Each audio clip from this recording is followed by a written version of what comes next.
பழத்தோட்ட ஊழியங்கள், கர்த்தரருளின ஊழியங்கள். திராட்சை பழத்தோட்ட ஊழியங்கள், கர்த்தரருளின ஊழியங்கள். அவரில் நிலைத்திருந்து கனி கொடுப்போம், கர்த்தர் வாய்க்க செய்வார். அவரில் நிலைத்திருந்து கனி கொடுப்போம், கர்த்தர் வாய்க்க செய்வார். துதி உமக்கே, துதி உமக்கே, துதி உமக்கே என்றுமே என்றும். துதி உமக்கே, துதி உமக்கே, துதி உமக்கே என்றுமே. சிறியவனை பொழுதிலிருந்தும் எளியவனை குப்பையிலிருந்தும் எடுத்து உயர்த்தி ராஜாக்களோடும் பிரபுக்களோடும் வந்திருக்க செய்கிற அருமை ஆண்டவர் இயேசு கிறிஸ்துவின் இனிதான நாமத்தினாலே இந்த சத்தத்தை கேட்கின்ற அனைத்து தேவனுடைய பிள்ளைகளுக்கும் என்னுடைய அன்பான வாழ்த்துகள். நீங்கள் கோடா கோடியை பெருகுவீர்களாக, உங்களுடைய பிள்ளைகள் கோடா கோடியை பெருகுவார்களாக என்று வாழ்த்துகின்றேன், ஆசீர்வதிக்கின்றேன். பிரித்துக்குரியவர்களே, இந்த நாட்களில் நம்முடைய ஊழியத்தின் சார்பாக நாம் அடைக்கலான் குருவி எனப்பட்ட ஒரு ஆவிக்குரிய முதியோர் இல்லத்தை கர்த்தருடைய தரிசனத்தின்படி நாம் கட்டியிருக்கின்றோம். வயதான காலம் வருகின்ற பொழுது மக்கள் தடுமாறுகின்றார்கள். சின்ன சின்ன அதிர்ச்சியான விஷயங்களை கூட அவர்களை தாங்க முடிவதில்லை. வாலிப வயதிலே தலைமையில இடி விழுந்தாலும் நான் தாங்கிக் கொள்ளலாம். ஆனால் காலங்கள் செல்ல செல்ல அப்படி கிடையவே கிடையாது. என் நாட்களிலே மிகவும் துரதிர்ஷ்டவசமாக ஏராளமான முதியவர்களை, பெற்றோர்களை அங்கே பிள்ளைகள் விரும்புவதில்லை, ஒரு சுமையாகவே கருதுவதை பார்க்கின்றோம். அதனால் அவங்கள வீட்டில் சரியாக கவனிப்பது இல்லை. அப்படிப்பட்ட நிலைமையில் இருப்பவர்களுக்கெல்லாம் நாம் உதவி செய்ய வேண்டும் என்று சொல்லி நாம் ஆசைப்படுகிறோம். அது மாத்திரமல்ல, வெளிநாடுகள் வெளியூரில் இருப்பவங்களுக்கு தனது பெற்றோர்களை பராமரிக்க முடியாத ஒரு சூழ்நிலை இருக்கும். அப்படிப்பட்ட பெற்றோர்களுக்கும் கூட நாம் மிக சிறப்பான கவனிப்பை நமது அடைக்கலான் குருவி முதியோர் இல்லத்தில் கொடுத்து வருகின்றோம். இது ஒரு ஆவிக்குரிய முதியோர் இல்லமாக இருக்கின்றபடியினாலே தினந்தோறும் அங்கே 3 வேளையும் ஜெபம் நடந்து வருகிறது. நல்ல நல்ல ஊழியக்காரர்களாக வந்து அவர்களை ஜெபத்தில் நடத்தி வருகின்றார்கள். அது மாத்திரமல்ல, பிரியத்துக்குரியவர்களை 3 வேளையும் அவர்களுக்கு மிக சிறப்பான உணவை நாம் அளித்து வருகிறோம். நல்ல பெரிய இடம், ஏராளமான இடங்கள் அங்கே இன்னும் இருக்கின்றன. எனவே முதியவர்கள் தொடர்பு கொள்ளும்படியாக உங்களை அன்போடு நாம் அழைக்கின்றோம். அது மாத்திரமல்ல, பிரியத்துக்குரியவர்களை பக்கத்தில் இருக்கிற இடத்துல நாம் அனாதை பிள்ளைகளுக்கான ஒரு இடத்தையும் ஆரம்பிக்க வேண்டும் என்று சொல்லி நாம் விரும்புகின்றோம். எனவே இதற்காக நீங்கள் ஜெபித்து கொள்ள வேண்டும், ஆண்டவருடைய சித்தம் நிறைவேற வேண்டும் என்று சொல்லி நான் வாஞ்சிக்கின்றேன். பிரியத்துக்குரியவர்களை, இந்த நாளில் நம்முடைய பிரயோஜனத்திற்காக மார்க்கு 11வது அதிகாரம் 22வது வசனம் முதல். இயேசு அவர்களை நோக்கி, தேவனிடத்தில் விசுவாசம் உள்ளவர்களாயிருங்கள்.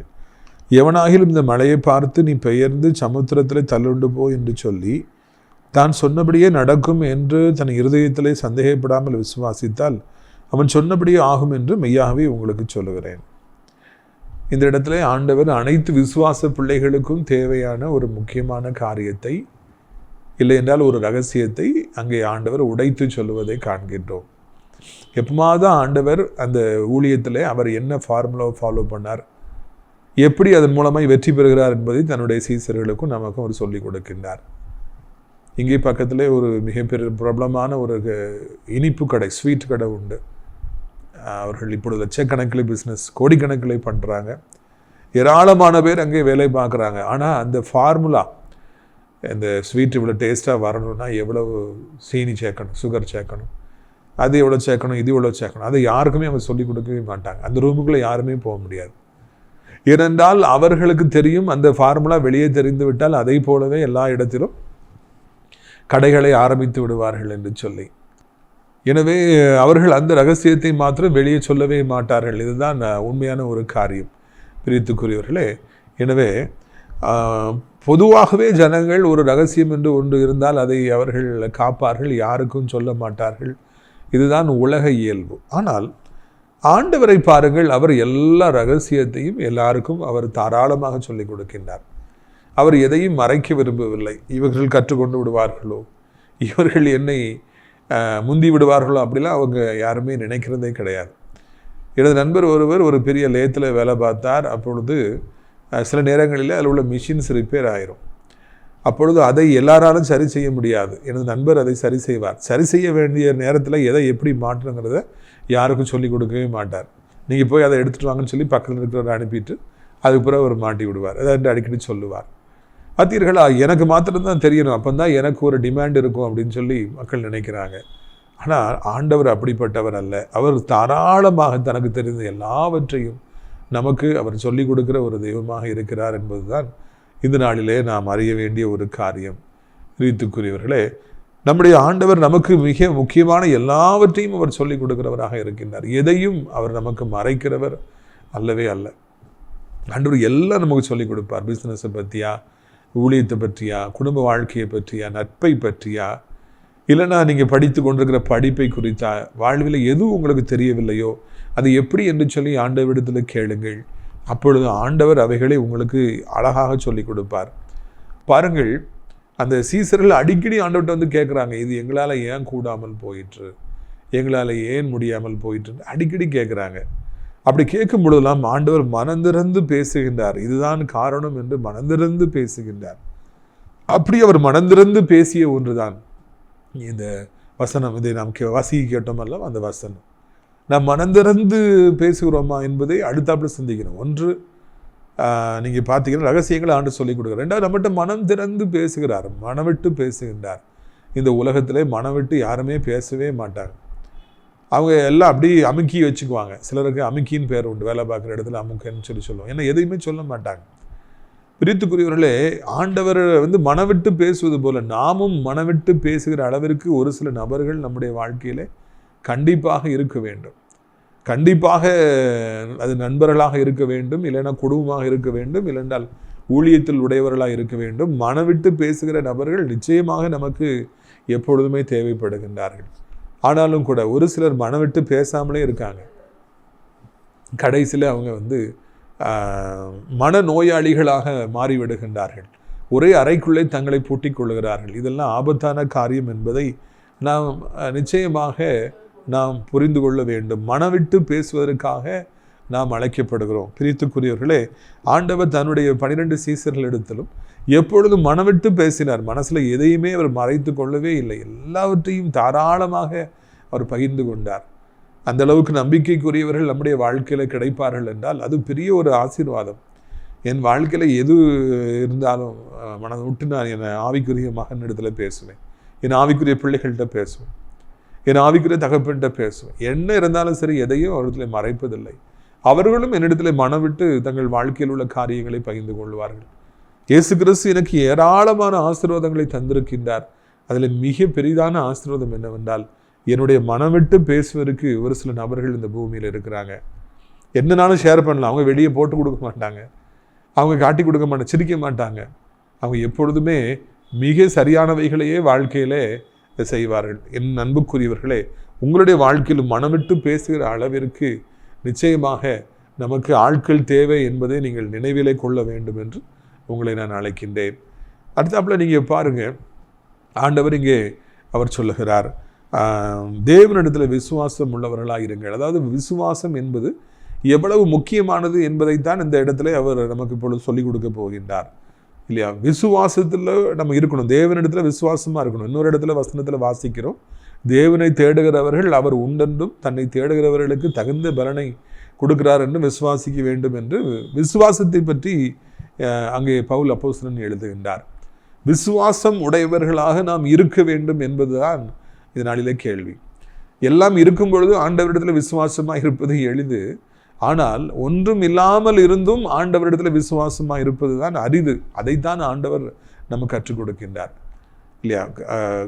ஆண்டவர் நினைத்தால் கல்லுகளையும் அப்பங்களாக மாற்றி சாப்பிட முடியும். ஆண்டவர் நினைத்தால் கல்லுகளினாலே ஆபிரகாமுக்கு பிள்ளைகளை உண்டாக்க முடியும் என்று விசுவாசிப்பது தான் சரியான விசுவாசம். கண்களுக்கு முன்று ஒன்றும் நமக்கு சாதகமாக இல்லாவிட்டாலும் கூட தேவனாலே எல்லாம் கூடும், அவர் எல்லாவற்றையும் அழகாக செய்து முடிப்பார் என்று நாம் நம்புவோம் என்றால், இல்லையா, நாம் விசுவாசம் உடையவர்களாக இருப்போம் என்றால், நம்முடைய ஆவிக்குரிய வாழ்க்கை, நம்முடைய ஊழியங்கள், நாம் பிறரிடத்தில் பழகுகின்ற காரியங்கள், நாம் பேசுகின்ற வார்த்தைகள், நம்முடைய நடக்கை, நம்முடைய சாட்சி, நாம் செய்கிற பிஸ்னஸ், கையிட்டு செய்கிற என்ன காரியனாலும் அது மிகவும் ஆசீர்வாதமானதாக இருக்கும். விசுவாசத்தோடு வாழுகிற பிள்ளைகள் ஒரு காலம் நெகட்டிவாக பேச மாட்டாங்க. இனி என்ன இருக்குது, இனி வாழ்க்கையில் என்ன இருக்குது, இந்த வியாதி வந்துட்டு அவ்வளவுதான் முடிஞ்சு போச்சு அப்படிலாம் ஒரு காலம் சொல்லவே மாட்டாங்க. விசுவாசத்தோடு இருப்பவர்கள் விசுவாசமாக அறிக்கை செய்வார்கள், பேசுவார்கள். தேவனால எல்லாம் கூடும் என்று சொல்லுவார்கள். ஆண்டவரை துதித்து கொண்டே இருப்பார்கள், ஆண்டவரை நம்பிக்கொண்டே இருப்பார்கள். அது இதயத்தில் நிறைந்திருக்கின்றபடியினாலே, அது வார்த்தையினாலே அவருடைய வாயிலிருந்து வரும். கர்த்தர் நல்லவர் என்று சொல்லிக்கொண்டே இருப்பார்கள். ஒருவர் விசுவாசம் உடையவராக இருப்பார் என்றால் அவர் ஒரு நல்ல தைலமாக, பரிமள தைலமாக அநேகருக்கு வாசம் கொடுக்கின்றவராக அவர் இருப்பார். அவர்கள் அந்த நபர் மூலமாக அநேக நன்மைகளை பெற்றுக்கொள்வார்கள். ஒரு வீட்டில் ஒரு பிள்ளை விசுவாசம் உள்ள பிள்ளையா இருக்கணும், அந்த குடும்பமே அதன் மூலமாக ஆசீர்வதிக்கப்படும். ஒரு ஆசிரியர் விசுவாசம் உள்ள ஆசிரியராக இவர் வாழ்வார் என்றால் அவரை பார்த்து அநேக 1000 மாணவர்கள் விசுவாசம் உடையவர்களாக, சந்தோஷம் உடையவர்களாக, நம்பிக்கை உடையவர்களாக, பாசிட்டிவ் மைண்ட் செட் உடையவர்களாக இருப்பார்கள் என்பதில் சந்தேகமே இல்லை. அவநம்பிக்கை உடையவர்களாக இராதீருங்கள், அவநம்பிக்கையாக பேசாதீருங்க. இனி என்ன இருக்குன்னு சொல்லாதீங்க, முடிஞ்சு போச்சுன்னு சொல்லாதீங்க. God never speaks about full stop, rather speaking about only the comma. அவர் எப்போவுமே ஃபுல் ஸ்டாப் முற்றுப்புள்ளி வைக்கிறவர்ல முடிஞ்சு போச்சுன்னு சொல்கிறவர் அல்ல. நம்முடைய ஆண்டவர் எப்பொழுதுமே எல்லாவற்றையும் தொடர்ந்து செய்கின்றவராக, வெற்றி பெற வைப்பவராக, அக்கறைக்கு நம்மை உட்படுத்துபவராக, நமக்கு வெற்றி மேல் வெற்றி தருபவராக இருக்கிறார் என்பதை புரிந்து கொண்டு நாம் விசுவாசம் உடையவர்களாக வாழ்வதற்கு நம்மை ஒப்புக் கொடுக்க வேண்டும். தேவனுடைய பிள்ளைகளுடைய வாழ்க்கையில் அவிசுவாசத்திற்கு இடமே கிடையாது, அவிசுவாசமான வார்த்தைகளுக்கும் இடமே கிடையாது என்பதை நாம் புரிந்து கொண்டு எப்பொழுதும் நாம் விசுவாசமான வார்த்தைகளை பேசுவதற்காக அழைக்கப்படுகிறோம். அதில் நீங்கள் பார்த்தீங்கன்னா, மழையை பார்த்து நடுச்சமுத்திரத்தில் போய் விழு அப்படின்னு நீ சொல்லுவாய் என்றால் என்று அந்த வசனத்தை அவர் ஆரம்பிக்கின்றார். மலைகளை பார்த்துருக்கிறீர்களா? மிகவும் பெரிதானவைகளாக அவைகள் இருக்கும். ஈவன் நாகர்கோயிலுக்கு நீங்கள் போனால் கூட போகிற வழியில் பெரிய பெரிய மலையாக இருக்குது. வள்ளநாட்டு மலை நீங்கள் பார்த்தீங்கன்னா கூட அது பெருசாக தான் இருக்குது. மலை என்பது யானையை போன்றது.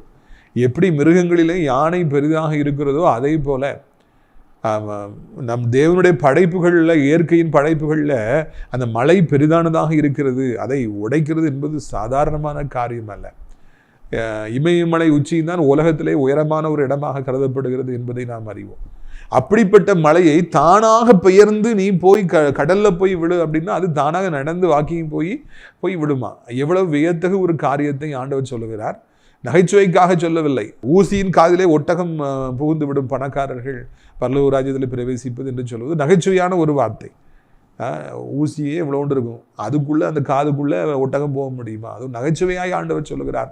ஆனால் அது உள்ள ஒரு பெரிய அர்த்தமும் இருக்கிறது என்பதை நாம் புரிந்து கொள்கிறோம். ஆனால் இங்கே இந்த மலையை நடந்து போய் அது நடுச்சமத்தில் போய் விழும் என்பது நகைச்சுவைக்காக சொல்லப்படவில்லை, உண்மையிலேயே ஆண்டவர் சொல்லுகிறார் என்பதை நீங்கள் குறிப்பிட வேண்டும், நீங்கள் கவனிக்க வேண்டும்.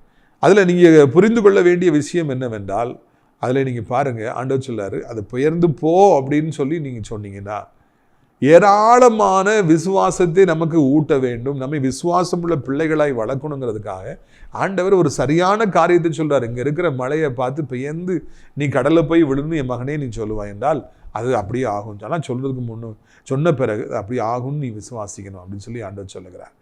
உலகத்திலே பெரிதானது மலை, அந்த மலையை கூட பெயர்த்து விடலாம், அது கடலை கொண்டு போட்டுடலான்னா அப்படின்னா என்ன அர்த்தம்னா, இன்னைக்கு மலை போல பிரச்சனைகள் உங்களுக்கு வந்திருந்தாலும் கூட, மலை போல தேவைகள் உங்களை நெருக்கினாலும் கூட, மலை போன்ற பெரிய மனிதர்களுடைய அழித்து விடுவேன்னு சொல்லி உங்களுக்கு விரோதமாய் வந்தால் என்ன, மலை போல அசுத்தாவிகள் உங்களுக்கு விரோதமாய் வந்து யுத்தங்களை செய்தால் என்ன, இவ்வளவு பெரிய ஆவியா எனக்கு விரோதமா நிற்குது, இவ்வளவு பெரிய செய்வனையா எனக்கு விரோதமா செஞ்சிருக்காங்க, ஐயோ இவ்வளவு பெரிய வியாதியா எனக்கு வந்திருக்குது, மலை போல பிரச்சனைகள், வியாதிகள், கஷ்டங்கள், நஷ்டங்கள் நம்மளை சூழ்ந்திருந்தாலும், அதனாலதான் ஆண்டவர் இந்த ஒரு எடுத்துக்காட்டை அவர் சொல்லுகிறார். அவ்வளவு பெரிய வியாதி, அவ்வளவு பெரிய எதிரிகள், அவ்வளவு பெரிய கடன் பாரங்கள், அவ்வளவு பெரிய சாபங்கள் பிசாசின் கிரியில பார்த்து அப்படியே பெயர்ந்து, என்னை விட்டு பெயர்ந்து, என் வாழ்க்கையை விட்டு நீங்க அப்படியே எந்திச்சு, என் குடும்பத்தை விட்டு அப்படியே நீங்க பெயர்ந்து, என் பிள்ளைகளுடைய வாழ்க்கையை விட்டு நீங்கள் அப்படியே பெயர்ந்து, என் பிசினஸை விட்டு நீங்க அப்படியே பெயர்ந்து, என் ஊழியத்தை விட்டு நீங்களா அப்படியே எந்திச்சு அப்படியே நீங்க போய் தூரமா போய் கடல்ல போய் நீங்க விழுந்துடுங்க அப்படின்னு நீங்க சொல்லணும். எதுக்குன்னா, பக்கத்தில் போனால் கூட திரும்பி ஒருவரோட வந்துருக்கு வாய்ப்பு இருக்குது. கடன்காரங்க மறுபடியும் வந்துடலாம், சாபம் மறுபடியும் வந்துடலாம், பிசாசு மறுபடியும் வந்துடலாம், வியாதி மறுபடியும் வந்துடலாம். கடலுக்குள்ளே போய் விழுனா அங்கே போன பிறகு திரும்பி வரதுக்கு வாய்ப்பு இருக்கா? எங்கே சொல்லுங்கள், வாய்ப்பு இருக்காங்க? இல்லவே இல்லை. அதனால தான் ஆண்டவர் நீ பெயர்ந்து கடலுக்குள்ளே போய் நீ விழு என்று சொல்லி சொன்னாலும் அது விழுந்து விடும் என்று சொல்லி அங்கே ஆண்டவர் நமக்கு ஒரு எடுத்துக்காட்டாக சொல்வதை பார்க்கிறோம். மழை போல பிரச்சனைகள் வருகிற பொழுது அவைகளை ஆண்டவர் பனி போல விலகச் செய்கிற தெய்வம் என்பதை அறிவோம். அந்த வழியை ஆண்டவர் இப்பொழுது நமக்கு காண்பிக்கின்றார். இன்னைக்கு ஒரு பெரிய பிரச்சனையை சந்தித்து கொண்டிருக்கிற அன்பு தாயாரே, அன்பு தகப்பனே, அன்பு அண்ணா, அன்பு அக்கா, அன்பு தம்பி, தங்கச்சி, நீங்கள் செய்ய வேண்டிய காரியம், இந்த பிரச்சனைகளை உங்களுடைய வாழ்க்கையை விட்டு அப்புறப்படுத்த முடியும். இந்த வியாதியை உங்களை விட்டு தூரமாக கொண்டு போக சொல்ல தேவையான அதிகாரத்தை ஆண்டவர் உங்களுக்கே கொடுத்துருக்கார். அவர்கிட்ட இருக்குது, ஆண்டவர் நமக்கு செய்வார். அவர்கிட்ட கேட்கணுங்கிறது ஒரு பக்கம். இன்னொரு பக்கம் அவர் நமக்கே வல்லமையை கொடுத்துருக்கிறார். இவைகள்லாம் எடுத்துட்டு தூர கொண்டு போட வைக்கிறதுக்கு நமக்கே இந்த வல்லமை கொடுத்துருக்கிறார் என்பதை இந்த வசனத்தின் மூலமாக நம்முடைய ஆண்டவர் சுட்டி காண்பிக்கிறார். எனக்கு அவ்வளோ வல்லமை இருக்கா அப்படின்னு சொல்லி நீங்கள் யோசிக்கலாம். நான் ஒரு சாதாரணமான ஒரு ஆள், நான் ஒரு பெரிய பாவி, நான் ஒரு பெரிய துரோகி, எனக்கா ஆண்டவர் இந்த வல்லமையெல்லாம் கொடுப்பார் நீங்கள் நினைக்கலாம். ஆனால் உங்களுக்கு தாங்க அவர் கொடுக்குன்னு நினைக்கிறாரு. நீங்கள் தான் ஆண்டவருக்கு பிரியமான ஒரு பிள்ளை. நான் சொன்னேன் பார்த்தீங்களா, வாழ்க்கையில் கொஞ்சம் கொஞ்சமாக நீ ஊழியத்துக்குள்ளே ஏசப்பா இழுத்தாங்க. ஒரு ஒட்டகம் முதல்ல தலையை கொண்டு விட்டுச்சான், ஒரு காலை கொண்டு விட்டுச்சான், பிறகு இன்னொரு காலை கொண்டு விட்டுச்சான், கொஞ்சம் வயிற்றை கொண்டு விட்டுச்சான், பிறகு மொத்தமாக உள்ளே போச்சுன்னு சொல்லி ஒரு ஸ்டோரி உண்டு இல்லையா, ஒரு கதை உண்டு. அதே மாதிரி ஆண்டவரிடம் கொஞ்சம் கொஞ்சமாக பாட்டு பாட வச்சார். அதுக்கப்புறம் நாங்கள்லாம் சேர்ந்து வாலிபர்லாம் ஜோம் பண்ணோம். அப்புறம் வந்தவங்களுக்கு ரொம்ப காலமாக தீர்க்க தரிசனம் சொல்கிறதுக்கு ஆண்டவர் உதவி செஞ்சார். அதுக்கு பிறகு மெசேஜ் கொடுக்குறதுக்கு ஆண்டவர் தம்பி ஸ்டான்லி சாத்தூர்காரங்க, அவங்க மூலமாக அண்ணன் நீங்கள் மெசேஜ் வேர்ட் ஆஃப் கார்டை கொடுக்கணும்னு சொன்னது இன்னும் ஞாபகத்தில் இருக்குது. அதுக்கப்புறம் அப்படி மெசேஜ் கொடுக்க நான் ஆரம்பித்தேன். பிறகு கடைசியில் ஒரு நாள் பேயை விரட்டணும் அப்படிங்கிற மாதிரி தம்பி மாதிரிலாம் என்கிட்ட வந்து நின்னாங்க. அவங்களுக்கு நான் தான் ஆவிக்குரிய தகப்பேன். அண்ணன் பேயை விரட்டணும், கிறிஸ்டபரண்டை கூப்பிட்டு போனால் பேயை விரட்டிடுவாங்கன்னு சொல்லி என் மேலே அபார நம்பிக்கை வச்சு நாளைக்கு கூப்பிட்டு வரோன்ட்டாங்க. எனக்கு என்ன பேயை விரட்டி பழக்கமே கிடையாது. எனக்கு மிச்ச ஊழியத்தெல்லாம் செஞ்சாச்சு, இதை எப்படி செய்ய முடிகிற ஒரு கேள்வி வந்துச்சு. ஆனால் ஒரு நல்ல காரியம் என்னென்னா, அது டிசம்பர் மாதம் ஏறக்குறைய ஒரு 10 நாட்களாக நான் இரவு தூரம் தான் சாப்பிட்டு வந்தேன், உபவாசத்தில் இருந்தேன். அது ஆண்டவர் அதுதான் சரியாக எல்லாத்தையும் கரெக்டாக வர வச்சுருந்தார். அப்போ அவங்க வரும்போது அந்த பேய் வந்து பயங்கரமாக ஆட்டம் போடுது, வாலிபன் வந்துட்டான், அவனுக்குள்ளேருந்து பயங்கரமாக ஆட்டம் போடுது. அன்றைக்கி என் தம்பிமாரெல்லாம் பின்னால் நின்னாங்க. எனக்கு ஒன்றுமே தெரியாது, நான் அது வரைக்கும் பேயை லைஃப்பில் விரட்டினதில்லை. அது பயங்கரமாக அந்த பையன் முறுக்கி ஓன்னு ஓட விட்டு அந்த பேயோட பயங்கரமாக அலக்கிழிக்குது. அப்பொழுது ஒரு கொஞ்சோல விசுவாசம், ஒரு கடுகள விசுவாசத்தில் உன் கையை பின்னால் கட்டு அப்படின்னு சொல்லி நான் சொன்னேன். கொஞ்சோட தான் எனக்கு விசுவாசம், பயத்தோடு சொன்னேன். ஆனால் சொன்ன மாத்திரத்தில் அந்த பிசாசு அப்படியே கையை பின்னால் கட்டுச்சு. உடனே உற்சாகப்படுத்தப்பட்டு அமைதியார் அப்படின்னு அது பிசாசு அமைதியாயிட்டு. அதுக்கப்புறம் நான் என்னெல்லாம் சொன்னேனோ அதையெல்லாம் அந்த பிசாசு அப்படியே செய்து அப்படியே கீழ்ப்படிந்தது. அப்பொழுதுதான் நான் புரிந்து கொண்டேன், ஆண்டவர் எனக்கு ஏராளமான அளவு அபிஷேகத்தையும் வல்லமையும் கொடுத்துருக்கிறார், விசுவாசத்தையும் கொடுத்துருக்கிறார். எதனாலும் மேற்கொள்ளலாம், எந்த ஆவியை நான் துரத்தலாம் அப்படின்னு சொல்லி அன்றைக்கு தான் ஆண்டவருடைய கிருபையை நான் புரிந்து கொண்டேன். விசுவாசத்திற்கு இருக்கிற வல்லமையை நான் புரிந்து கொண்டேன். நான் மாத்திரம் அந்த கட்டளையை கொடுக்காமல் நின்றிருப்பேன் என்றால் அந்த பிசாசு புறப்பட்டு போயிருக்காது. இன்னைக்கு இந்த நாசிரிய திராட்சை பழத்தோட்ட ஊழியம் என்பது சாசுகளின் கிரியையிலிருந்து மக்களை விடுவிக்கிற, பிசாசின் கிரியைகளை உடைத்து போடுகிற ஊழியமாக மாறி இருக்காது. அப்படி இருக்குன்னு அதுக்கு காரணம் அந்த ஆரம்பத்தில் இருந்த அந்த விசுவாசமே. பிரியத்துக்குரியவர்களே, நம்முடைய வாழ்க்கையில் கொஞ்சம் நமக்கு விசுவாசம் இருந்தாலும் சரி, அது போதுமானது. அது நமக்கு மிகப்பெரிய வெற்றியை கொண்டு வரும் என்பது நாம் மறந்து போகவே கூடாது. அது மாத்திரமல்ல, நீங்கள் இங்கே நன்கு கவனிக்க வேண்டும். அதை பெயர்ந்து கடலுக்குள்ளே போனால் அது விழுந்துடும், அவ்வளோதான் அப்படி சொல்கிறேன். நம்மளை விட்டு பிரச்சனைகள் நிரந்தரமாய் போய்விடும், வியாதிகள் நிரந்தரமாக போயிடும், அவ்வளோதான், தூரமாக போயிடும். தருத்திரம், அதுக்கு காசு இல்லை, இதுக்கு காசு இல்லைன்னு சொல்கிறது வந்து நம்மளை விட்டு அப்படியே நீங்கி போய்விடும் என்பதையும் ஆண்டவர் நமக்கு சொல்கிறார். ஆனால் சொல்லிட்டு என்ன, அதை அப்படியே நீ விசுவாசிக்கணும், பயிற்சின்னு சொல்லி விசுவாசிக்கணும். போகலையோ அப்படின்னு சொல்லி யோசித்தேன்னா அது போகவே போகாது என்று ஆண்டவர் சொல்லுகிறார். எனவே இன்றைக்கி பிரச்சனைகளை வெற்றி பெறுவது எப்படி என்கிற எளிதான ஒரு விஷயத்தை கர்த்தர் நமக்கு சொல்லிக் கொடுக்கின்றார். எளிதான காரியமே. எனவே இந்த எளிதான காரியத்தை நாம் பின்பற்றுவோம் என்றால் மிக எளிதிலே நாம் ஏராளமான மிக பெரிதான ஆசீர்வாதங்களை நாம் பெற்றுக்கொள்ளலாம் என்று சொல்லி இந்த இடத்துல நாம் வாசிக்கிறோம். அடுத்த வசனத்தை பாருங்கள், மார்க்கு 11:24. அதனால் நீங்கள் ஜெபம் பண்ணும் பொழுது எவைகளை கேட்டுக்கொள்வீர்களோ அவைகளை பெற்றுக்கொள்வோம் என்று விசுவாசியுங்கள், அப்பொழுது அவைகள் உங்களுக்கு உண்டாகும் என்று சொல்லுகிறேன். ஜோம் பண்ணுறது வந்து எல்லாருக்குமே இருக்கிற அனுபவம். அனைத்து விசுவாச பிள்ளைகள் நீங்கள் எல்லாரும் ஜோம் பண்ணுங்கிறது சந்தேகம் இல்லை. ஆனால் ஜோம் பண்ணும் பொழுது அவைகளை எதை கேட்டுக்கொள்வீர்களோ அவைகளை பெற்றுக்கொள்வோம் என்று விசுவாசியுங்கள். ஆண்டவர்கிட்ட நான் சுகத்தை கேட்டுட்டேன், அவர் கண்டிப்பாக தந்துடுவார். ஆண்டவர்கிட்ட வேலையை கேட்டுட்டேன், அதனால் கண்டிப்பாக எனக்கு வேலை கிடைச்சிடும்.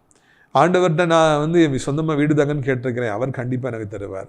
ஊழியத்தில் என்னை உயர்த்துங்கப்பான்னு சொல்லியிருக்கிறேன், அவர் கண்டிப்பாக உயர்த்துவார். கேட்குறதோடு நம்முடைய கடமை முடியல, அதை பெற்றுக்கொள்வோம் என்று விசுவாசிக்க வேண்டும் என்றும் ஆண்டவர் இங்கே நமக்கு கற்றுக் கொடுக்கிறார். நிறைய பேர் கேட்டுக்கொள்கிறாங்க, ஆனால் பெற்றுக்கொள்வோம்னு சொல்லி விசுவாசிக்கிறது இல்லை. அதனால தான் அவங்க மிகப்பெரிய இழப்புகளை சந்திக்கிறாங்க. பிரியத்துக்குரியவர்களே, தேவனுடைய பிள்ளைகளாகி நாம் எப்பொழுதும் பெற்றுக்கொள்வோம் என்று விசுவாசிக்க வேண்டும். உங்களுக்கு ஞாபகம் இருக்குல்ல, எலியா தீர்க்கதரிசி ஆகாவை பார்த்து நீ போ, கனத்த மழைன்னு பெருமழையின் இறைச்சல் கேட்குதுன்னு அவர் சொல்கிறார். சொல்லிட்டு உடலை போய் ப்ரேயர் பண்ணுறார். ப்ரேயர் பண்ணி கீழே தரையில் விழுந்து அவர் ஜோம் பண்ணிட்டு அந்த அசிஸ்டண்ட் அனுப்பி போய் மழை வருதான்னு பாரு, மேகம் வருதா பாரு. பார்த்தீங்களா, 7 தடவை அந்த பையன் ஓடி ஓடி போய் வரான். ஏன்னா இவர் அனுப்பி விடுறார், போய் பாரு பாரு பாரு பாரு. கடைசியில் தான் வந்துச்சுன்னு சொல்லி பார்க்கிறோம். ஜெபிக்கும் பொழுது ஆண்டவர் மழையை அனுப்பி விடுவார், மேகம் வந்துவிடும் என்ற எதிர்பார்ப்பு அந்த எலியா தீர்க்கதரிசிகிட்ட இருந்துச்சு. இதுதான் மிகப்பெரிய வெற்றியின் ரகசியம். இதைத்தான் ஆண்டவர் சொல்றார், ஜெபம் பண்ணும் பொழுது பெற்றுக்கொள்வோம் என்று விசுவாசியுங்கள். நீங்கள் அப்படி விசுவாசிக்கிறீர்களா? ஆண்டவரை தாருங்க தாருங்கன்னு கேட்டுட்டே இருக்கீங்களா? ஆண்டவர் தரப்போறாரு. அடுத்து என்ன செய்யலாம்? வந்துருமே, அதுக்கு பிறகு நம்ம என்ன பண்ணலாம்? இதுதான் விசுவாசம், கிரியை இல்லாத விசுவாசம், செத்த விசுவாசம் என்று நாம் வாசிக்கிறோம். பிரியத்துக்குரியல் அநேகர் இன்றைக்கு பெற்றுக்கொள்ளாமல் போவதற்கு காரணம், வெற்றி பெறாமல் போவதற்கு காரணம், சுகம் பெறாமல் போவதற்கு காரணம், அந்த சுகத்தை பெற்றுக்கொள்வோம் என்று அவர்கள் விசுவாசிக்காமல் போவதுதான். எனவே நாம் பெற்றுக்கொள்வோம். ஜெபம் பண்ணும் பொழுது நம்ம இவ்வளோ ஜெபம் கண்டிப்பாக ஆண்டவர் வெற்றி தந்துடுவார் அப்படின்னு சொல்லிட்டு நம்ம விசுவாசிக்கணும். அப்படி பெரிதான விசுவாசம் இருக்கும் பொழுது ஆண்டவர் பெரிய காரியங்களை செய்வார். நான் சொன்னேன் உங்கள்கிட்ட, என் ஆவிக்குரிய வாழ்க்கையின் ஆரம்ப காலங்களில் நைட்டு மட்டும்தான், அதாவது 1999 வருடம் டிசம்பர் மாதம் முதல் 15 நாட்கள் டெய்லி நைட்டு மட்டும்தான் சாப்பிட்டேன். அதுக்கப்புறம் இப்போ இந்த வருஷத்தில் இந்த மாதத்தில் அதே போல் ஒரு நேரம் மாத்திரம் தான் நான் சாப்பிட்றேன். பார்த்திங்கன்னா உடம்புலாம் டக்கு டக்குன்னு மெலியுது. ஆனால் அந்த ஃபாஸ்டிங்கில் இருக்கோங்கிற மாதிரியே எனக்கு ஒரு ஃபீலிங் இல்லவே இல்லை. ஏன்னா ஆண்டவர் அவ்வளோ பலம் கொடுக்குறாரு. அந்த ஆதியில் இருந்த அந்த அனுபவங்கள் மறுபடியும் உண்டாகியிருக்கின்றன. மறுபடியும் உபவாசம் செய்யவும், மறுபடியும் அதிகமாக ஜெபிக்கவும் கர்த்தர் உதவி செய்திருக்கிறார். அப்போ ஆண்டவர் எங்கேயோ கூட்டு போகணும்னு சொல்லி ஆசைப்படுறார். ஏதோ ஒரு உயரத்தில் கொண்டு போய் உட்கார வைக்கணும்னு சொல்லி ஆசைப்படுறார். ஏதோ பெருசாக தரப்போறாருங்கிறத என்னுடைய ஆவியில் உணர்கிறேன். அது என்னவென்று எனக்கு தெரியவில்லை. ஆனாலும் ஏதோ ஒரு பெரிய காரியத்தை நோக்கி என்னுடைய தகப்பன் நடத்தி கொண்டு போய் வைக்கிறார். அதனால தான் இவ்வளோ உபவாசம் செய்ய வைக்கின்றார். பிரியத்துக்குரியவர்களை உபவாசம் செய்து பாருங்கள். அதிகமாக உபவாசம் பண்ணும்பொழுது ஏற்படுகிற விசுவாசம், அந்த அந்த ஜெபம் பண்ணும் பொழுது வர்ற ஃப்ளோ, மெசேஜ் கொடுக்கும் பொழுது கிடைக்கிற அந்த ஃப்ளோலாம் பயங்கரமாக இருக்கும். நம்ம பேசும்போது நமக்கு தெரியாது நம்மளாம் பேசுகிறோம் அப்படின்னு சொல்லியிருக்கோம். பயங்கரமான வார்த்தைகள், அறியாத வார்த்தைகள்லாம் வாயிலேருந்து வரும் மெசேஜ் கொடுக்கும் பொழுது. அப்போ தான் யோசிப்பேன், உபவாசம் செய்து ஜெபிக்கும் பொழுது ஆண்டவர் விசேஷித்தமான கிருபைகளை தருகிறார். நம்ம பிரியமானவங்க யாராவது சாப்பிடாம இருந்தால் நம்ம பதறோம், சாப்பிடுங்க சாப்பிடுங்கன்னு சொல்கிறோம். ஆனால் அவருக்காக, அவருடைய பிள்ளைகளாகிய நாம் ஊழியத்திற்காக, பல காரியங்களுக்காக சாப்பிடாமல் இருக்கும் பொழுது ஆண்டவர் துடிப்பார். உடனடியாக அநேக ஆசீர்வாதங்களை அவர் நமக்கு அள்ளி தருவார் என்பதில் சந்தேகமே இல்லை. பிரியத்துக்குரியவர் பெற்றுக்கொள்வோம் என்று சொல்லி நீங்கள் எப்பொழுதும் விசுவாசியுங்கள். ஜெபம் பண்ணிட்டீங்களா, அப்போ கண்டிப்பாக கிடைச்சிரும், எனக்கு கிடைச்சிரும், எனக்கு ஆண்டவர் தந்துருவார்னு விசுவாசிங்க. அப்பவுமே ஒரு பெரிய சந்தோஷம் வந்துடும். அப்போது ஆண்டவர் பார்ப்பார், நிச்சயமாக உங்களுக்கு தந்து விடுவார். இதுதான் வெற்றியின் ரகசியம். ஆண்டவற்றிலிருந்து பெற்றுக்கொள்ள, அநேக நன்மைகளை பெற்றுக்கொள்வதற்கான ரகசியம். இந்த ரகசியத்தை நிறைய பேருக்கு தெரியாதனால தான் அவங்க பெற்றுக்கொள்ளாமல் போகிறாங்க. ஆனால் கர்த்தர் இன்றைக்கு நம்முடைய கண்களை அவர் திறக்கின்றார். மகனே, நீ இப்படி செய்து பார், விசுவாசித்து பார். மகனே, மலைகளையும் பெயர வைக்க உனக்கு தேவையான வல்லமை உனக்கே நானே தந்திருக்கிறேன். இதுக்கெடுத்தாலும் என்ன கூப்பிடாது, நீயே சொல்ல, தன்னாலே பெயரும் அப்படின்னு சொல்லிட்டு ஆண்டவர் நமக்கு சொல்லுகிறார். நாம் அப்படி செய்கின்ற பொழுது நம்முடைய வாழ்க்கையில் மிகப்பெரிய வெற்றிகளை நாம் பெறுகின்றவராக இருப்போம். நம்ம ஜெபிக்கலாமா? கர்த்தர் பொழுது பெரிய காரியங்களை செய்ய போகிறார். நம்ம ஜெபிப்போமா? அப்போ பிதாவே, இந்த அருமையான நாளிலும் கூட ஜெபிக்கிறோம் ஐயா. நிர்வாணத்துக்கும் பூமிக்கும் ஆண்டவர் ஐயா. பிதாவே, எல்லாவற்றையும் செய்ய உமக்கு ஆற்றல் உண்டு. ஆண்டவரே, நீங்கள் வானத்தையும் பூமியும் உண்டாக்கின தெய்வம், நட்சத்திரங்களையும் சூரியனையும் சந்திரனையும் உருவாக்கியவரப்பா. என் தகப்பனே, உம்மால கூடாத காரியம் என்று எதுவுமே இல்லையப்பா. உங்களுடைய பிள்ளைகளாகிய நாங்களும் வெற்றியுள்ள ஒரு வாழ்க்கையை வாழ வேண்டும் என்று சொல்லி ஒரு பெரிய ரகசியத்தை கர்த்தாவே எங்களுக்கு கற்றுக் கொடுத்துருக்கிறீங்க. நன்றி ராஜா. மழை போல பிரச்சனை மத்தியில் நிற்கிறேனே, என்ன பண்ணு எனக்கு தெரியலையே. மழை போல் அந்த வியாதி வந்துருச்சே, எப்படி நாங்கள் தாங்க போகிறோன்னு தெரியல, தாண்ட போகிறோன்னு தெரியல. அதையும் பெயர்த்து நடுச்சமுத்திரத்தில் கொண்டு போட செய்வதற்கான சூத்திரத்தை இந்த நாளிலே கர்த்தர் எங்களுக்கு கற்றுக் கொடுத்துருக்கிறீங்க. உமக்கு நன்றியப்பா. நாங்கள் காதுள்ளவர்களாக இருந்து அதை கேட்கட்டும், நாங்கள் இதயம் உள்ளவர்களாக இருந்ததை சிந்திக்கட்டும், கண்ணுள்ளவர்களாக இருந்ததை பார்க்கட்டும். பார்த்து மலை போல் உள்ள பிரச்சனைகளை தூக்கி நடுச்சமுத்திரத்தில் வீசுவதற்கு தேவையான வல்லமையை ஆண்டவரை நீ தர வேண்டும் என்று சொல்லி கெஞ்சி மன்றாடுகிறோம். இயேசுவின் நாமத்தில் எவ்வளோ பெரிய வியாதியாக இருந்தாலும் இப்பொழுது மறையட்டும். எவ்வளோ பெரிய கட்டியாக இருந்தாலும் இப்பொழுது அது மறையணும். எவ்வளோ பெரிய புண்ணாக இருந்தாலும் அது மறையணும். எவ்வளோ பெரிய ஆண்டவர் சோத்திரம் ஐயா கிருமிகளாக இருந்தால், நோய் தொட்டாக இருந்தாலும் அது மறையணும். அது என்ன கிருமியாக இருந்தாலும் அது மறைஞ்சு போகணும். அந்த கிருமிகள் ஏற்கனவே ஏற்படுத்துகிற டேமேஜ் அப்படியே மறையணும். அப்பா சோத்திரம், தூக்கம் இல்லாத நல்ல தூக்கம் தரணும். தேவையில்லாமல் தூங்கிட்டே இருக்கிறவங்க தூக்கத்துலேருந்து எந்திக்கணும். கோலை வடையுது, வாமிட் வருது, சிலருக்கு மோஷனே போக மாட்டேங்குது, சிலருக்கு ஒரே லூஸ் மோஷனாக இருக்குது. எல்லாம் நார்மல் ஆகட்டும். கர்த்தர் எங்களை வியாதியோடு படைக்கவே இல்லையப்பா. ஆண்டவரே, நீங்கள் எங்களை நல்ல சுகத்தோடு படைத்தீர். அது போலவே எங்களுடைய வாழ்க்கையில் நடக்கட்டும் என்று சொல்லி நாங்கள் கெஞ்சி மன்றாடுகிறோம். தேவனுடைய கிருபை ஆண்டவரை தோத்திர ஒவ்வொருவருக்குள்ளும் ஆண்டவரை இறங்கட்டும் என்று சொல்லி நாங்கள் கெஞ்சுகிறோம். வியாதியோடு யாருமே இருக்கக்கூடாது, படுத்த படுக்கையாக யாருமே இருக்கவே கூடாது என்பதுதான் ஆண்டவரே எங்களுடைய ஒரே ஒரு வேண்டுகோள். நம்ம ஜெபத்தை பார்த்து இப்போ இணைந்து ஜெபிக்கிறவங்க, செய்தியை பார்த்து இணைந்து ஜெபிக்கிறவங்க எல்லோருக்கும் ஏதோ ஒரு சுகத்தை, ஏதோ ஒரு ஆசீர்வாதத்தை சொந்தமாக நீ கொடுப்பீராக. வீடு இல்லாதவங்க வீடு கிடைக்கட்டும், கவர்மெண்ட் ஜாப் இல்லாதவங்க கவர்மெண்ட் ஜாப் கிடைக்கட்டும், படிப்பு காரியங்கள் கேட்குற ஒரு நல்ல படிப்பு, நல்ல காலேஜ் ஏற்படுத்தி தாரும், பிஸ்னஸ் இல்லாதவங்களுக்கு பிஸ்னஸ் உண்டாகட்டும், கடன் பாரங்கள் தீரட்டும், போதை அடிமைத்தனங்கள் மாறட்டும், பிள்ளைகளுக்காக ஆண்டவர் கண்ணீரோடு ஜெபிக்கிற பெற்றோரின் கண்ணீரை கண்டு பிள்ளைகளை ரட்சிப்பீராக. ஆண்டவரை தோத்திரமையா, ஆண்டவர் ஒரு காலம் எங்களை கைவிட மாட்டீங்க, அதற்காக நமக்கு நன்றி அப்பா. தேவகரம் எங்களை தாங்கட்டும் என்று சொல்லி நாங்கள் கெஞ்சுகிறோம். இந்த அருமையான நாளிலும் கூட ஆண்டவரே தகப்பனே சோதர, வயதானவர் கீழே விழுந்து விடாதபடி 2 கைகளால் ஏந்தி கொள்ளுங்க. மொபைல் ஃபோனுக்கும் பைக்குக்கும் அடிமைப்பட்டிருக்கிற பிள்ளைகள் எப்படியாவது விடுவிக்கப்பட ஆண்டவரை நாங்கள் ஜெபிக்கிறோம். இயேசுவின் நாமத்தினாலே நீண்ட காலமாய் காத்திருக்கிற பிள்ளைகளுக்கு அற்புதங்களை அதிகமாய் செய்து சந்தோஷப்படுத்துங்க. உலகம் இருக்கிற அத்தனை நாடுகளுக்காக எங்கள் இந்திய தாய் திருநாடுகளை ஜெபிக்கிறோம். அனைவரையும் ஆசீர்வதியும்.